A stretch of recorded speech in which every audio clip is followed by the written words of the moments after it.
haweenaydii shalay dhaaranaysay oo ku haysay walle inuu mari ama aan muqdisho ka tagi wax yar kadib inay afka furato ay tiraahdo ma wadanin waxan mana taageerahayo inna kayda shaytaani kaana daciifa saasay u tabardaran yihiin oo awoodoodu intaasay dhan tahay markay arkaan ummad soo jeeda oo dhaqankeeda akhlaaqdeeda difaacanaysa laakiin maalinkaad seexato waa lagu marsiinaya inta dib dhacaya oo bulshada muslimka dhexdeeda ka dhacaya wax ka halisan ma jiro shuruuc gaalo in dal muslima inta loo jideeyo haddana lagu dhaqo arintaasina kolba qaabay ku imaan wax laga daalayana ma gaalada maanta joogta iyo hay'adahoodii iyo dadka u shaqeeyana kama daalaan markay waxoogaa caqabad waajahaan oo darbigu ka hor yimaado ma daalayaan intay darbiga ka laabtaan bay doonayaan mar labaad dirishada inay ka soo galaan waa xilliga United Nationska gabdhaha Soomaaliyeed qaar ka mid ah intay lugooyeen ay u soo dhiibeen shuruucda la yiraahdo shuruucda xeerka qoyska dawladdii xilliga jirtayna ay qaadatay madaxweynihii wadanka ka talinayayna uu bilaabay inuu ku jeesjeeso aayaadka dhaxalka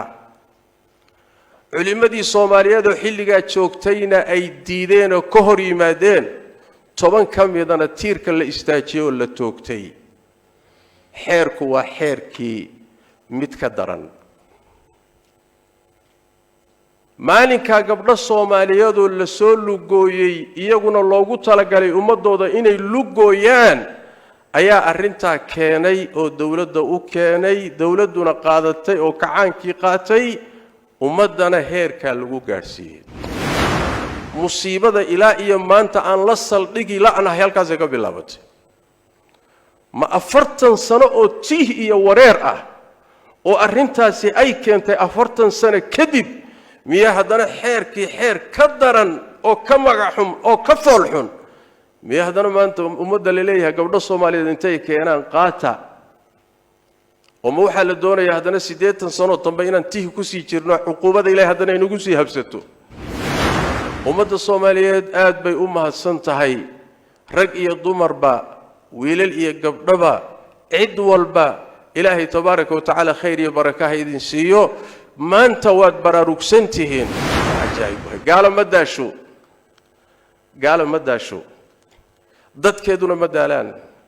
laakiin kolba waxay tijaabiyaan bulshadaasi iyo siday u baraarugsan tahay tijaabo waay ku day way kadibna cadhada bulshada imtisaas lagu sameeynaya waa la nuugayaa waa la dabcinayaa haddana mar kale la sugayaa sidaas daraadeed waxa la doonayaa inaynu foojignaano oo waxa lagu socdaay waa dhaqankeena iyo akhlaaqdeena iyo diinteena iyo akhradeena iyo adduunkeenaba rag iyo dumarba saalix iyo faasiqba culimiye caamaba madax iyo minjaba kulliina taagnaano waa hawsha iyada xilli walba waa in laga hortago waxyaalaha noocaas oo kale ah oo aynu noqono ummad diintooda ilaashada waxa maanta walaalayaal in ugu socda hadaynu nahay bulshadan mukhattataat farabadan qorshayaal farabadan oo ay gaaladu wataan oo gaala raaciyadu wataan oo dad la soo isticmaalay ay wataan qorshayaal farabadan oo kolba dhinac leenaga keenayo oo inta inugu hadhay diin ahaan iyo akhlaaq ahaan la doonayo in xididada loogu siibo oo inaga iyo gaaladu aynaan markaa waxba ku kala duwanaanin الله بانا قرآن كوشة تبارك وتعالى حسدا حسدد أي إذن حسديان درادت بفضائش يوناق إلهي إذن سيي أي دونيان إن أي لدق اللمانو يقو كلا أدنقتان الحمد لله وكفى وصلاة الله وسلامه على رسوله المصطفى وعلى آله وصحابته ومن تبعهم بإحسان إلى يوم الدين أما بعد أيها الإخوة في الله الله تبارك وتعالى أمد النبي محمد صلى الله عليه وسلم وكرامي ونفضله قيمة السيادة أبو السيي وحكو قيمة وكو فضله وكو كرامي رسولك وكو فضل بدنا رسول الله صدره ayuu ilaahay tabaaraka wa tacaala rasuul uga dhigay ummad u tahay kitaab ilaahay soo dejiyo kii ugu weynaa ee ugu qiimo badnaana ilaahay kitaab buu uga dhigay ummad ilaahay wuxuu ka dhigay mas'uuliyaddii iyo xilkii rususha qaadata ummadihii hore rasuulkoodu markuu dhintiyo nebigoodu nebi kale ka dambayn jiro mas'uuliyadda sii qaadi jiray oo sii wadi jiray laakiin ilaahay wuxuu qadaray nabi maxamed sallallahu alayhi wasallam inuusan nebi iyo rasuuli ka dambaynin waxay u baahan tahay marka mas'uuliyaddii nebiyadu hayn jireen rusushu hayn jirtay yaa la wareegay waxaa lagu wareejiyey ummadana lagu wareejiyey iyada xilkii lagu wareejiyey inay khayrka faafiso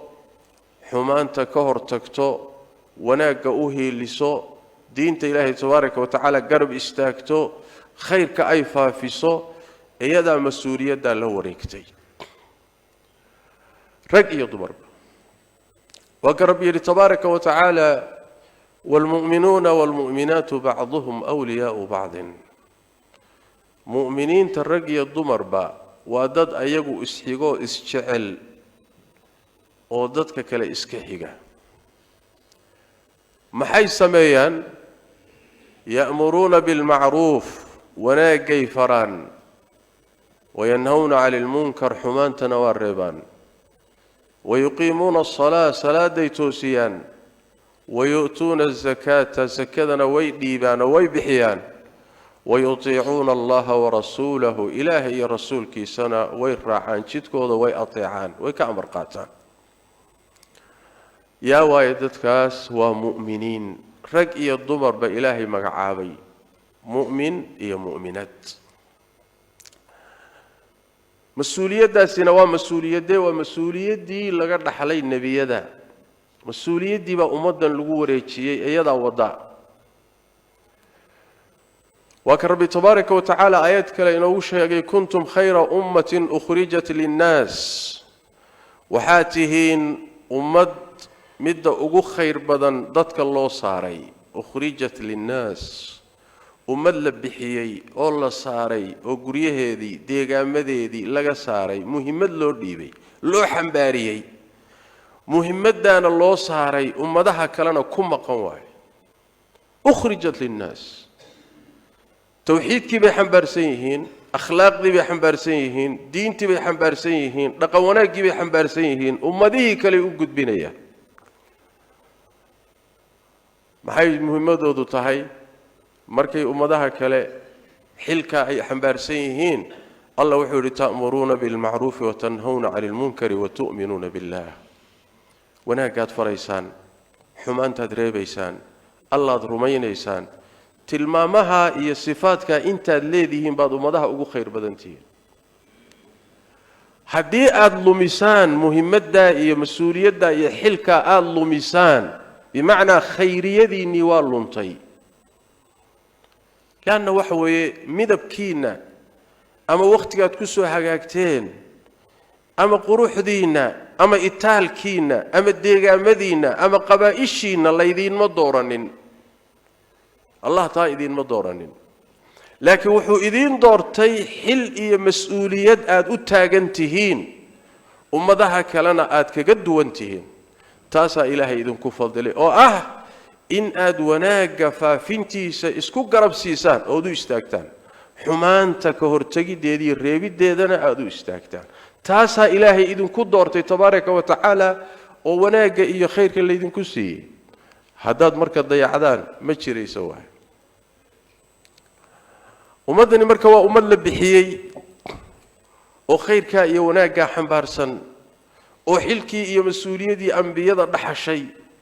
وإلى قيامته كإيمان سؤدون كالجبين يو حلكا يا مسؤولية دا أتاجن واه مسؤولية دا سمرك ومسؤولية إن قد حيسا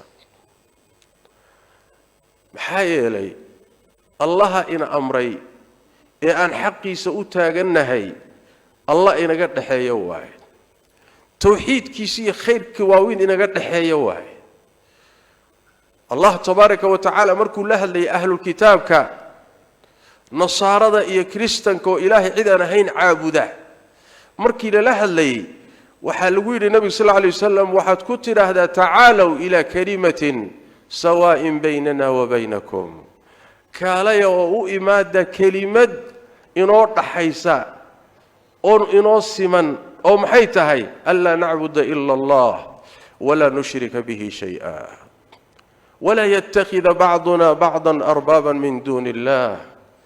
إن الإلهي كلي عابدنا عبادتي سنة إن عدك للو ذا تشنين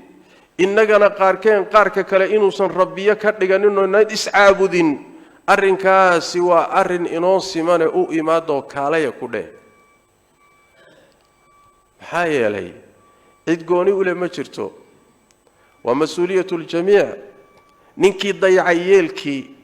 ننكي خدك كبح يلكي ننكي اللمي يلكي لكن ومسؤولية إنو وذا تالوه إلهي كوح كوني وكما خصيصين نبينا صلى الله عليه وآله وسلم سيدا قرآن كأشيغبنا نبينا أعدي صلوات ربي وسلام عليه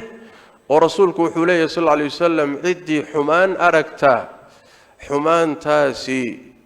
قعنتا وحكا قوتوها كريبتو هدو أول لي هايوا هداد أول دي لا هاي قعنتا وحكا قوت هدادا أود دي ليد لهين عربك هذا المركع نصيحة شيك هقرين هذا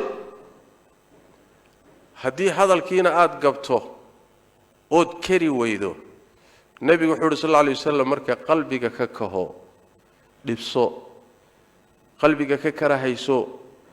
هتشعلان هأبوغين هتاجيرين قلبك هدبسو رسولك صلى الله عليه وسلم مرتبط الدنبا وقلبك إنك كهتا إيمانك ماشي أو ضعيف سنيد واحد بل في رصد السيد الله يسوق حري حمان طول الريبو إيمانك بالله يسوق حري حرق أدقبو إلهي يسوق حري تبارك وتعالى سيد أو كرت مرتبط هذا أي نقطون إيمانك أو كلا سريا واحد كل بظروفها يا حالة دمرك وهيستيك وحرنتها سيدك النبي صلى الله عليه وسلم حديث كان مركه وحاكم موقده رسولك وحده صلى الله عليه وسلم من رأى من عدء ما كلا قادم إلهي مدين علمه مدح كليه مدين ضمر كليه مدين وضيال كليه مدين لكن وحدي النبي صلى الله عليه وسلم لك وحده من عدي ومركه ومسؤولية نوضة تعالى سيدك الرسول كان صلى الله عليه وسلم وحي لحديث أم سلمة في صحيح مسلم وغيره مضحبا إيمان دون تبن صلى الله عليه وسلم إنها ستكون أمراء مضحبا إيمان دونه مضحدا إيدا أو حيلا إيمان دونان وحشر عدا وافقسن إيا وحن وافقسنين با وحد إنكرتان وقونستان إيا وحد أبوكتان وفي عنبا ويلا إيمان دونان محان سمينا رسولك إلهي وحو النبي صلى الله عليه وسلم روحي وحا أي لي مادين منكر كحن إنكرا أديدا كاسي النبي وحو صلى الله عليه وسلم وابري النقضي إد ملي روحي كهذنا النبي وحو صلى الله عليه وسلم وابد بهذي لكن عدي الراعدة رالي كن نقطة كقنا عدا منكر كودا يحمانتا أي ودان رالي كن نقضو كراعة كاوي ميتك يودماتي مركاسا وحي يريدن أو رسولك إله يو مربى هديبا مدحدني منكرات كان إيافدا لي مادين ما إنتان كوب حنون هبقى هذا الله دقال لنو وميشا بكسارنا يجي منكر كودا النبي محمد صلى الله عليه وسلم مايا intay shanta salaadood dhexdiina ku oogahayaan oy tukanayaan hal dagaalamida buu nabiga sallallahu alayhi wasallam laakiin xumaantooda reeba oo fiirsada maxaa loo yiri hal dagaalamin oo ha ku kicina ayagoo munkaraad iyo waxaan fiicnayn la yimid waxa loo leeyahay lianna marka lagu kaco oo lagu baxo dhibka ka dhalanaya ayaa ka badan dhibaatada ku jirta in loo sabro fujuurkooda iyo dambiyadooda loo sabro taariikhduna haddaad dib u akhridaan waxaa kuu soo baxaya ma jiro dawlad iyo madax faajiriin ah oo intay dambiye iyo munkaraad galeen lagu kacay oo laga faa'iiday taariikhda waa naadir waaye xataa dadka ku kacay saalixiin iyo fuqaho iyo culimo iyo akhyaarba ha ahaadeen saas daraaddeed buu nabigu sallallahu alayhi wasallam dhibkooda iyo munkaraadkooda iyo fujuurkooda ha kaga jawaabina inaad hub u qaadataan oo ku baxdaan oo la dagaalantaan taasi dhib ka weyn baad wadaan markaa dhibaato ka weyntay iyagu hayeen ayaa ka dhalanaysa xadiidka cabdullaahi ibn mascuud sidoo kale nabigu sallallahu alayhi wasallam wuxuu yidhi waxaa imaan doona buu rasuulku nabi ma jiro ambiyada ka mid ah ilaa markii ilaahay soo saaray wuxuu lahaa dad isaga raacsan oo rumaysan oo asxaab khaasa buu lahaa kadib asxaabtaasi way tagayaan waxaa ka dambaynaya dad xun oo ku hadlaya waxayna samaynaynin hadalkooda iyo ficilkoodu iskhilaafayo oo samaynaya waxaan shareecada waafaqsanayn oo iyo laftoodu inkirayaan oo fiicnay bay samaynayaan markaasaa nabigu wuxuu yidhi sallallahu alayhi wasallam ruuxii gacantiisa kula dagaalamo waa markuu awood leeyahay waa mu'min buu nabigu sallallahu alayhi wasallam ruuxii carabkiisa kula jihaadana waa mu'min buu nabigu sallallahu alayhi wasallam ruuxii qalbigiisa kula jihaado qalbiga ka kahdana waa mu'min buu nabigu sallallahu alayhi wasallam laakiin ruuxii inta midna aan samaynin hada qalbigiiba hadaad ka kahan weyda bimaana raali way qalbigaagu waa ama caada way oo dibba uma arkaba halka markaad gaadho nabigu wuxuu sallallahu alayhi wasallam meesha wax ka dambeeyo iimaana haba yaraade qalbiga kuma jiro hadaad mu'min tahay marka waa inaad xumaanta ka sariigato oo aad xumaanta nacdo oo aad xumaanta ka xajiimooto oo ay ku dhibto ugu yaraan qalbiga aad ka dhibsato laakiin inaad xumaantii raali ku noqdo ama aaba taageertaba ka daran ood garab istaagto علشان qabiil darti qabyaalad ama koox daraadeed ama waxoogaa masaalixood ku qabto daraadeed inaad munkarka iyo xumaanta garab istaagto waxay daliil u tahay sida nabigu sheegay sallallahu alayhi wasallam wax iimaan oo meesha ka dambeeyo ma jiro nabigu sallallahu alayhi wasallam halis waay marka sidaas daraadeed ummadani waa ummadii ilaahay oo u xil saaray inay wanaaga faafiso xumaantana ay ka hortagto xilkaasina waa ka wada dhaxeeya hatta muslimka faasiqa ah ee xumaanta sameynaya ee islafihiisa u daran ee zinada iyo khamrada iyo xumaanta sameynaya munkar markuu arkiyo wax shariicada khilaafsan inuu reebo waay mas'uuliyadaas uu qayb ka yahay ismana diidaysa isagoo lafihiisa u daran oo khaldan oo khaladaad sameynaya inuu haddana xumaanta jirta uu qayb ka noqdo sidii looga hortagi lahaa maxaa yeelay mas'uuliyad ilaahay saaray waay dambiguna waa gooni xilka ilaahay ku saaray inaad gudatana waa gooni arintaas marka waa arin ummadeed ee arin kooxeed ma waxa maanta walaalayaal in ugu socda hadaynu nahay bulshadan مخططات فربضان قرشيال فربضان oo ay gaaladu wataan oo gaal raaciyadu wataan oo dad la soo isticmaalay ay wataan qorshayaal farabadan oo kolba dhinac leeynaga keenayo oo inta inugu hadhay diin ahaan iyo akhlaaq ahaan la doonayo in xididada loogu siibo oo inaga iyo gaaladu aynaan markaa waxba ku kala duwanaanin الله بانا قرآن كوشة تبارك وتعالى حسدا حسد أيدن حسد يان درادد بفضائش يوناك إلهي إذن سيي أي دونيان إن أي لدى قالمانو يقو كلا أد نقطان أرنتاس مركا وحيوبها انتهي ومدو إني وعي لا دهي ويفوتشي انتهي ويسوتشيدو وأي إلا شتو دين تيدا وأي إلا شتو أخلاق ديدا oo ilaashato wada jirkeeda oo ilaashato ku xidhnaanta rabbigeed ay ku xidhan tahay oo ilaashato fadiilada iyo wanaaga iyo khayrka ilaahay ku fadilay oo ummado lumay oo ilaahay tabaaraka wa tacaala wanaaga iyo khayrka haysataan uu ka qadiyay oy ahayd iyaga in la hanuuniyo oo khayrka loo bandhigo oo diinta loo soo jiido oo naarta laga badbaadiyo oo loo naxariisto wixii halaysnaa annaga in muxuu ahay aan wax ka raadino oo dhaqamadoodii aan raadino oo iyaga daba luflufno oo aynu wax ka doonano atastabdiluna alladhi huwa adna billadhi huwa khayr war ilaahay baa idin fadilo idin karaameeye wax karaamada laga qaaday maxaad wax uga raadsanaysaan sharci dhamaystiran buu ilaahay idin soo dajiyay maxaad qashinka iyo luflufka gaalada iyo waxa iyaguba ku baaba'een idin daba dhigay karaamadan ilaahay tabaaraka wa tacaala iyo wanaagan alxamdulillah inta tiraadaan ma difaacataan oo ilaashatan waxay u baahan tahay arintaasi marka in aad iyo aad loo foojignaado maalin baqaab maalin basi maalin bawaji maalin baqolo cusub maalin bawajiye cusub waxa ugu daranna waxa waaye dhacdo mar ama koox ku dhacday ama shakhsi ku dhacday waxa ka halisan in ummadan loo jideeyo shuruuc ilaahay diintiisa khilaafsan oo intaasoo tobanaan ama boqolaal sano oo soo socota lagu xukumi doono oo diintii akhlaaqda lagu burburin doono in la meel mariyo gaala ku guulaysato inay meel mariso halis ka weyn ma jirto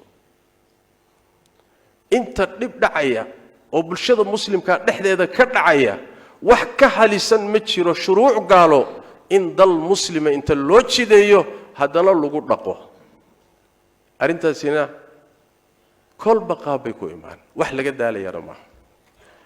gaalada maanta joogta iyo hay'adahoodii iyo dadka u shaqeeyana kama daalaan markay waxooga caqabad waajahaan oo darbigu ka hor yimaado ma daalayaan intay darbiga ka laabtaan bay doonayaan mar labaad darishada inay ka soo galaan haddana waa isku dayayaan duruufteeday sugayaan dadkeedii bay sugayaan maanta hadday u socon weydo berri bay marsiinayaan yacni wax way qorsho ay ugu tala galeen waaye maalinba dadkeeda bay doonayaan in ay marsiiyaan waa maalinka u suuroobi karto waaye waxa markaati idinku ah